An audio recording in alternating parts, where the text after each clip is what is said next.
Meus senhores, minhas senhoras, um momento para mim é ímpar. Jamais esperava chegar a esta atual situação. Quem é Jair Bolsonaro? O Messias! Sim, eu sou o Messias. Jair Messias Bolsonaro. Quando eu nasci, 21 de março, como houve uma chuva de pedra em Glicério, e foi uma gravidez bastante complicada por parte da minha mãe, obviamente, resolveram botar Messias em meu nome. Depois me foram registrar em Campinas, São Paulo, minha família é de lá. E depois fomos morar na região mais pobre de São Paulo, o Vale do Ribeira, porque meu pai era dentista prático. E lá ele poderia exercer a sua profissão sem muitos problemas para criar 7 filhos. E as homenagens ao meu pai que partiu.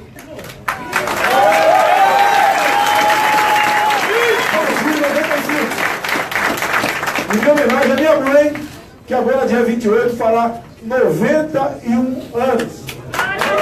O nome dela, que me deu educação, da minha esposa Michele e da minha filha Laura, de 7 anos, que eu saúdo todas as mulheres pelo dia de amanhã. Vocês, mulheres, são aquelas pessoas que ao nosso lado, nos momentos difíceis, nos confortam e nos apontam o horizonte. Mas antes de prosseguir, nós temos um objetivo. E esse objetivo, para alcançarmos, temos passagens, ou como chamam no meio militar, objetivos intermediários. Primeiro, sozinho, há aproximadamente 4 anos, eu falei, como posso chegar à presidência sem dinheiro, sem conchavos, sem um grande partido, que eu tinha dificuldade para ter um grande partido. Como? E eu comecei então a botar esse plano para fora. Começando a aparecer os amigos. E graças a Deus não me faltaram. Como aqui, amigos que têm vida, né? Tiveram uma história do passado, deram suas caneladas, como o Júlio Lemos está na minha direita aqui, e são pessoas que somam o nosso exército, como também o doutor Gustavo Bebiano. Mais recentemente, meu querido aqui, Oli Lorenzoni, que acabou de fazer uma viagem para a Ásia. Atrás de mim aqui, o Manaco, também do nosso querido Espírito Santo. Velho companheiro aqui, Aveni Rosa, Colato, e tantos outros aqui presentes. E esse exército foi crescendo. Nós começamos a andar pelo Brasil. Como, por exemplo, estou vendo aqui, faixa de Roraima, né? Como, por exemplo, nós podemos transformar Roraima num país próspero sem dinheiro por parte do governo. Apontamos a possível solução. Lá é um estado esquecido, por quê? Não tem densidade eleitoral. O próprio ex-presidente que nós tivemos aqui declarou em épocas passadas que não interessava ir lá porque num bairro, por menor que fosse em São Paulo, teria mais votos que Roraima. Mas Roraima, pelo que tem, pelo seu potencial mineral, pela sua biodiversidade, pelas suas áreas agricultáveis, pelos seus rios, que podem ser construídos hidrelétricas, por outras maneiras de conseguir energia para sustentar aquele estado, nós temos projeto. Para isso, eu costumo dizer aos roraimenses aqui, se eu fosse o rei de Roraima, em 20 anos, a nossa economia seria próxima à do Japão. Mas nos objetivos, também apareceu aqui, há poucos meses, uma pessoa excepcional. Uma pessoa que tem uma passagem discreta pela Câmara dos Deputados, que tem um partido, que ele ainda é presidente, que tem propósito, que tem um ideal. E eu costumo dizer, nós que já passamos dos 60, já estamos no lucro. Damos graças a Deus por termos atingido essa idade. E por que não, conversando com ele, chegamos ao entendimento. Por que não, mais do que nunca, com muita força, com muita vontade, com muita fé, tentarmos mudar o destino do nosso Brasil. E o Luciano Bivar é a pessoa desse objetivo inicial importantíssimo para o objetivo final. Muito obrigado pela confiança que você teve em mim. Que eu sempre fui conhecido aqui como um deputado fora da curva, mas com um norte muito bem decidido. Um homem que não vai falar aqui honestidade, porque honestidade não é virtude, é obrigação. Até eu lembro muito, naquele tempo a Joyce Halseman não me tinha como uma pessoa tão amistosa, depois ele me conheceu um pouco melhor, e hoje trocamos informações, né, de forma bastante republicana, mas o pessoal sabe da história. Quando ela foi me entrevistar, ela estava na Veja ainda e perguntou, né, você está capacitado para ser presidente? E eu respondi que vocês sabem. Bote na mesma sala, Lula, Dilma e eu. Aplique a prova do Enem. Se eu não tiver uma nota maior que os dois justos, não estou preparado. E continuamos o nosso propósito. A gente olha para o Brasil. Dá vontade, muitas vezes, de chorar. Quem não se emociona com um momento como esse? Lá atrás, eu estou ainda no PSC, é um partido que me acolheu para esse propósito que seria agora. Deixei grandes amigos lá. O próprio presidente do partido me levou para Israel. Agradeço ele por essa oportunidade. Visitamos muita coisa lá. Mas o que ficou de Israel? Além do seu povo maravilhoso. Um povo que é uma ilha de democracia, é uma ilha chamada democracia, ou uma área de ditaduras. Olha o que eles não têm e olha o que eles são. A gente vem para o Brasil. Olha o que nós temos e o que nós não somos. Isso é uma vergonha para nós. Qual o problema e como resolvê-lo e tirar o Brasil desse atual estado de coisas? Lá, meus amigos do Nordeste, a precipitação pluviométrica é menor do que o semiárido nordestino. Lá eles têm uma agricultura que, além de lhes garantir a segurança alimentar, eles exportam para a Europa. Lá eles criam peixe no deserto. Por que nós não podemos trilhar um caminho semelhante? Por que não fazemos parceria com esse país? Foi um grande ensinamento que tivemos de lá e que vem depois os Estados Unidos. Mesmo sem conhecer economia, reconheço, e é uma virtude você reconhecer o que você não sabe, do querer fazer o que você não sabe, fazer besteira. Fui nos Estados Unidos, 3 reuniões com o mercado financeiro, um com a Câmara de Comércio, Brasil e Estados Unidos. Presente na plateia, eu falando de economia, presente a senhora Zélia Cardoso de Mello. É uma senhora, teve seu momento aqui na política, economista, infelizmente não deu certo, mas ele estava lá, logo depois, numa excursão aí, patrocinada no tocante a o que fomos fazer lá, né, pelo Onyx Lorenzoni. Estivemos no Japão, na Coreia do Sul, em Taiwan. A volta foi terrível. Classe econômica, 25 horas de voo. Aí valeu a pena. O grande ensinamento que nós temos dessas regiões.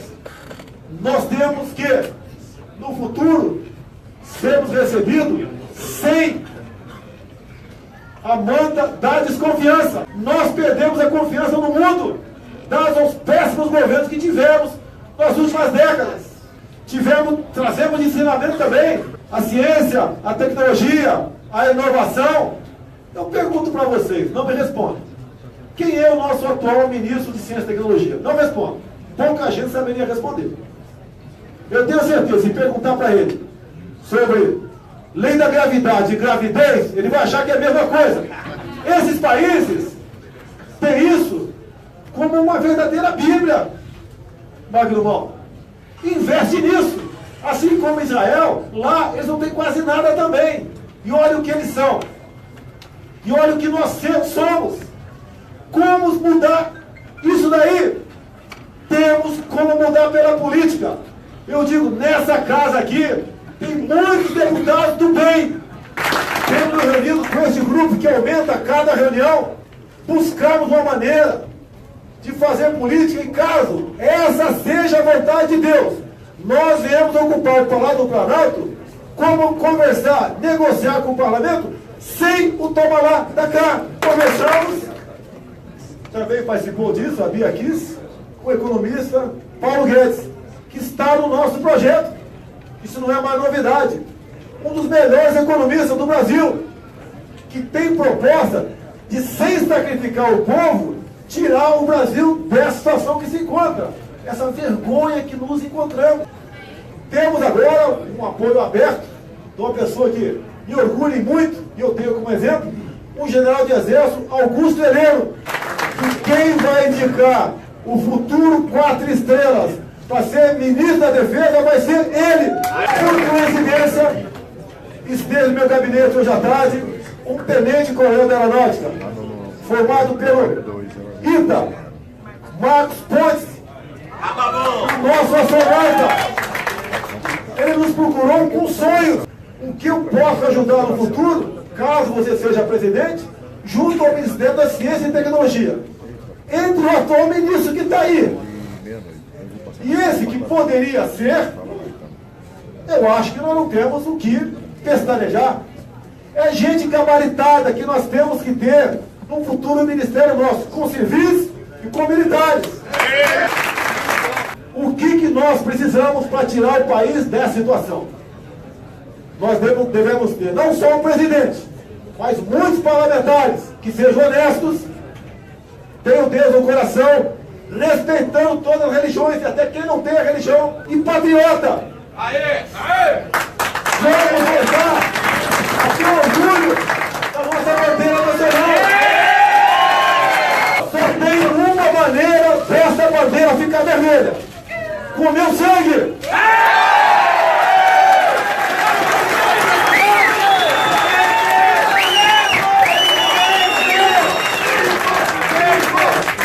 Eu acredito em cada um de vocês. Nós políticos que estamos aqui, todos nós somos empregados de vocês. Vocês são o patrão, segundo nós. Nós devemos lealdade a vocês. E aqueles que me chamam de ditador? Fala de ditadura militar. Um país vive numa ditadura ou numa liberdade de acordo com o que pensa e faz a sua respectiva Forças Armadas. Nós, militares, sempre fomos amantes da liberdade e da democracia. Aqui, aqueles daquele partido vermelho que fala em democracia, apoia Maduro, apoia Raul Castro. Canalhas! Outros que tem uma foice e martelo, vive de amores com Kim Jong-un da Coreia do Norte.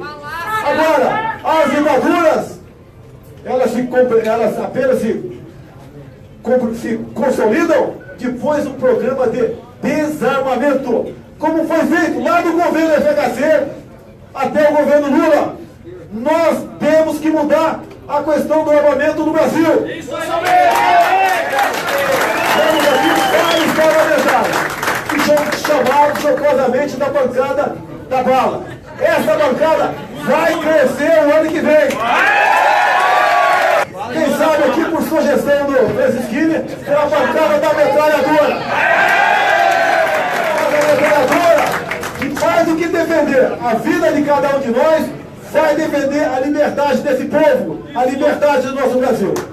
Mais importante que a nossa vida é a nossa liberdade. Porque sem liberdade não há vida. E nós não aceitamos a viver a não ser um sistema com liberdade. E as nossas Forças Armadas, que eu não falo por ela. Quem fala por ela não é nem esse, não o atual ministro, né? Mas o ministro anterior, Raul Jungmann, um desarmamentista, um comunista, que agora é ministro da Segurança. Sem comentário tocante a isso.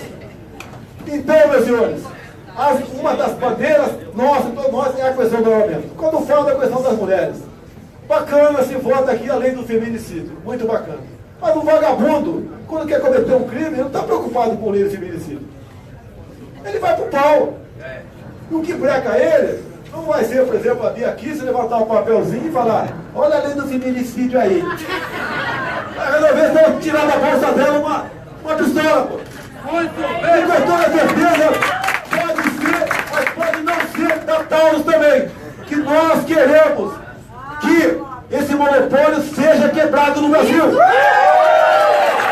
Bem, muita coisa tem que ser desconstruída no Brasil. A gente não está pegando um terreno que apenas vamos dar uma plainada e construir algo em cima. O Brasil está coberto de escombros. No MEC, quase todos os ministérios. A corrupção está aí, ainda, infelizmente, graçando em nosso meio. Temos que buscar uma maneira de desconstruir isso e começar a fazer o Brasil que nós merecemos. Isso parte pela mão de economistas, como o Luciano Bivar, do nosso lado aqui, que defende o imposto único. Se não for possível atingir um dia, que pelo menos reduzamos aqui a quantidade de impostos no Brasil. Vamos buscar a desburocratização para quem quer produzir. Vamos desregulamentar também.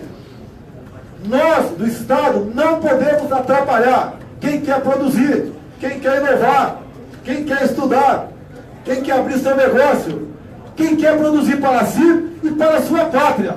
Mas para isso, nós temos que ter, lá no Planalto e aqui no Parlamento, em grande parte, pessoas com o mesmo pensamento. E eu espero, não estou sozinho decidindo algumas coisas. Ouço pessoas para tomar certas decisões. O que a gente espera?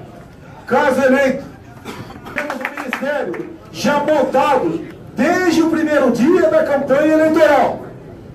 O que nós queremos? É apresentar quem estará do nosso lado. 15 vagas no ministério. Mas uma pessoa que vai ocupar a presidência, ela começa a ser vista muito mais por quem está do seu lado do que por si só. Então nós queremos apresentar quem vai estar na economia, quem vai estar junto com o planejamento, quem vai estar na agricultura, que vai ser o mesmo do meio ambiente. Vamos ter ministério batendo cabeça aqui. Pessoas que, ao vocês tomarem conhecimento, vocês vão se orgulhar de quem vai comandar o Brasil. Que o comandante de uma grande nação, como está na própria Constituição, não é o presidente sozinho, é ele assessorado pelos seus ministros. E não, como os demais partidos, quando muito apresentam 2, 3 ministros antes, depois deixa seus 20, 30 para ser negociados lá no porão do Jaburu, com malas do lado. Nós temos que mudar essa forma de fazer política no Brasil. E a imprensa sempre me questiona, né? Como é que você vai governar se tem um parlamento? E a imprensa mesmo, né? Eu respondo para a nossa imprensa. E vocês poderiam ajudar o Brasil ao discutir esse assunto. O que é governabilidade atualmente? É entregar ministérios, bancos, estatais, para grupelhos políticos. Isso é administrar, isso é governabilidade. E a imprensa me questiona, dizendo o seguinte: se não fizer isso, você não vai governar. Então a imprensa está conivente com a corrupção? Parece que sim. Parece que sim. Por muitas vezes, não é toda a mídia, tenta me desqualificar. Eu tenho humildade para dizer. São canalhas! Eu não sou bom, não. Os outros são muito ruins. Vocês veem o Brasil, por exemplo. 10% do PIB no mundo vem do turismo. O Brasil tinha que ter 20% do PIB no turismo. Não tem porquê. Segurança, infraestrutura. Temos como atingir isso daí. Como resolver esse assunto. Como o pessoal aqui, alguns delegados, policiais, falar da questão da segurança. A violência, pessoal, se combate com energia e, se for o caso, com mais violência. Não dá para tratar esse tipo de gente que não tem o mínimo respeito para as nossas vidas, em consideração. Afinal de contas, grande parte deles não são recuperáveis. E nem te fala mais sobre o Brasil ainda. Quando tivemos aqui com o Onyx, lá na Ásia, nós não podemos ser um país apenas exporta commodities. E olha os nossos amigos do campo. Primeiro eu agradeço a Deus pela comida, depois a vocês. Muito obrigada! E sem vocês... parar com isso na nossa cabeça. Depois do fundo real, uma manobra no Supremo, talvez venha aí uma mudança na Lei Candir, que está bastante avançado lá no Senado. Não podemos admitir esse crime que fazem com o homem do campo aqui no Brasil. Isso mesmo, E por falar em crime, em nome do Nelson Barbudo, aqui, se ele me permite, aqui, o nosso parlamento tem que tipificar como terrorismo as ações do MST. E eles estão tão ousados que os marginais do MTST vai ter um candidato a presidente.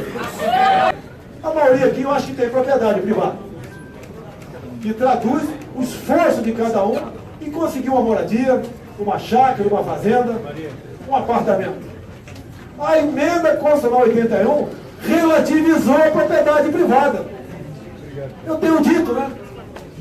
Lógico que até aproveito o momento que eu me chamo de racista, né?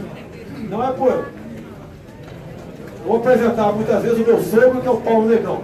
Mas olha só, na África do Sul, o racismo era legal. Por que o racismo era legal na África do Sul? Porque estava na lei. Então, as ditaduras vão botando na lei aquilo que eles querem, para dar uma ilegalidade a atrocidades como o racismo. No Brasil, introduzido em 2014, o primeiro grande passo para o fim da propriedade privada na emenda constitucional 81. Leiam lá e vejam para onde nós ainda estamos partindo. Pelas leis negociadas com a esquerda, o outro lado, do lado de cá, o pessoal vai cada vez mais nos sufocando. Eu tenho dito para aquela reunião de parlamentares, se nós chegarmos lá, esse grupo nosso está crescendo, nós temos propostas que passam pelo parlamento e tem que passar, mas não aceitaremos negociar uma vírgula da nossa proposta com o pessoal do PT, PCdoB ou PSOL.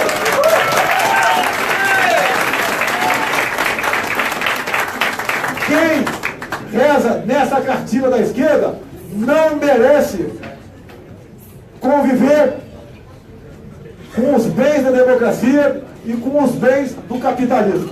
Nós temos que alijá-lo no voto do nosso parlamento. Esse pessoal é um atraso, é uma comprovação de que eles não têm propostas, é uma comprovação que a igualdade que eles pregam é na miséria. Não adianta cada vez mais tirarmos de quem tem para dar para quem não tem, porque daqui a pouco quem tem não tem mais, não vai ter mais, e quem não tem não vai ter de quem receber. Daí está todo mundo numa igualdade. Não queremos essa utopia, não queremos essa perfeição hipotética das esquerdas. Nós temos propósitos, temos projetos, temos tudo para começar a mudar o Brasil. Nós somos de direita, respeitamos a família brasileira. muito orgulho.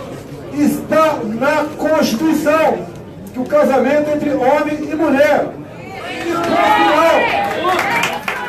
Se dois homens e duas mulheres resolvem morar juntos, vão ser felizes, mas casamento está na Constituição. Eu não tenho nada contra você. Eu duvido quem, por exemplo, não tem um parente, um amigo, você eu duvido. E vive em harmonia conosco. É uma minoria de ativistas que quer mudar o que para nós não é normal, mas nós respeitamos. Eu costumo dizer, pai ou uma mãe prefere chegar em casa e encontrar um filho com o braço quebrado por ter jogado futebol do que brincando de boneca por influência da escola. Muito bem! O nosso patrimônio são os nossos filhos. E netos para alguns, né, que eu já sou vovô também. E temos que lutar por isso. Não existe coisa melhor para nós do que termos os nossos filhos melhores do que nós. Isso nós temos que levar para a escola, que instrui, porque educa somos nós, pais. Mas o Estado não pode fazer esse tipo de barbaridade, como disse aqui o parlamentar agora há pouco, a questão de trans. Oh, eu nunca vi mulher trans ir no banheiro de homem. Por que o homem tem que ir no banheiro de mulher? Agora isso é coisa pequena para nós estarmos discutindo. Mas nós devemos não patrocinar isso. Quem quer fazer a parada do orgulho gay, seja à vontade. Quer morar com o outro do mesmo sexo, fique à vontade, vai ser feliz. Não queremos problemas com você, nem vocês conosco, vai ser feliz. Okay? Mas não podemos fazer essa covardia com criancinha em sala de aula. Vamos citar o nome aqui, mas uma deputada que tem um processo contra mim no Supremo. Quando ele estava aqui na Secretaria de Direitos Humanos, ela tinha um site vinculado à sua secretaria, chamado Humaniza Redes. O que está nesse site era uma das questões, dizendo que pedofilia não é crime. Está bem claro lá naquele site dessa deputada. Se um de vocês encontrar um marmanjo abusando sexualmente de um menino ou uma menina de 3 ou 4 anos, você tem que levá-lo para o hospital. E caso ele esteja sofrendo de transtorno, depois de um laudo psiquiátrico, ele deve ser tratado e não encarcerado. Então isso é coisa menor, mas que aflige a todos nós.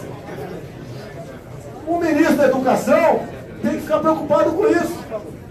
Lamentavelmente, o atual ministro parece que não está muito preocupado com isso. Se estiver equivocado, alguém me advirta aí. Mas são as questões mais básicas. Nós não podemos. Uma coisa que eu tenho falado, né? Nós temos que fazer negócio com o mundo todo. E eu quero dar um exemplo aqui bastante chulo. Uma coisa é eu comprar a galinha da tua casa. A outra é eu comprar o galinheiro. Tem país que está comprando o Brasil, que está comprando terras agricultáveis aqui, comprando o nosso subsolo, comprando poços, como ali da região do estado do Paraná. A Austrália já está impedindo esse tipo de ação em seu país. Trump já impediu desde o ano passado isso também. São exemplos para nós seguirmos. Nós não podemos entregar a nossa segurança alimentar, as nossas riquezas minerais, as nossas terras agricultáveis, os nossos portos, as nossas hidrelétricas, as nossas linhas de transmissão para outros países. Tem razão. Muito bem. Vamos privatizar para nós aqui. O empresário brasileiro que já comprar, compre. Ou então, se entrar o capital de fora, que seja por um processo conhecido como CONIGER, onde tem um limite para que aquilo seja explorado. Se nós entregarmos tudo para os outros, nós vamos ser inquilinos de nós mesmos. São pelas privatizações, sim. Temos em torno de 150 estatais no Brasil. Um terço pode, na primeira semana, não é ser privatizado, é ser extinto, que ninguém quer comprar, então vamos começar em outro terço, 1 ou 2 anos, fazer algo semelhante. E o último terço, com muito critério, e nem todas também partir para uma privatização. Repito, nem todas. O que é estratégico tem que ser preservado. Mas ainda, para complementar aqui, a gente vê qual os países que mais lucram com café no mundo. É a Alemanha. Não plantam um pé de café. Por que nós devemos continuar sendo meros exportadores de commodities? Temos que mudar isso, temos que agregar valor àquilo que nós produzimos. Como? Tendo um ministro da Agricultura e do Meio Ambiente indicado pelo setor. Que queira realmente,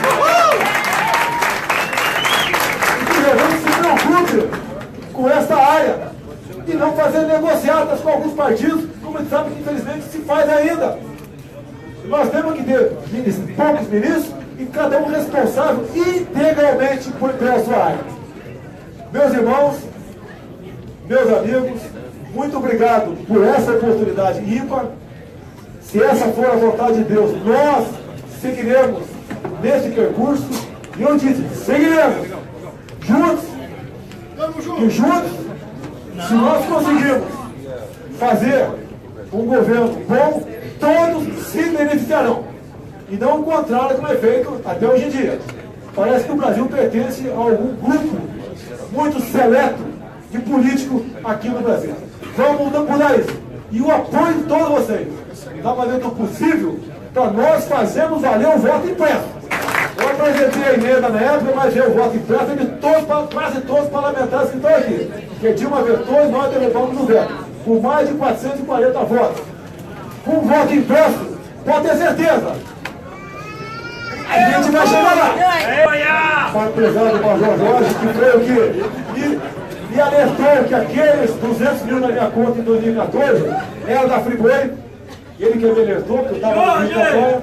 Devolvemos 2 dias depois. Obrigado, Major Jorge, na nossa querida Polícia Militar do DF. E nós estamos, então, à disposição de vocês para buscar solução para o nosso Brasil. A única certeza que todos nós temos, não pode continuar como está. Essa forma de fazer política, esses caciques de sempre, lá nos porões da democracia do Jaburu, com malas do lado, malas de duplo sentido, certo? Para não ter dúvida aqui, certo? Malas que andam com as próprias pernas e malas que andam com mãos, certo? Não pode continuar imperando em nosso Brasil. Temos tudo para ser uma grande nação. E acredito no Brasil, porque acredito em Deus e acredito em vocês. Meu muito obrigado. Brasil acima de tudo. Deus acima de tudo.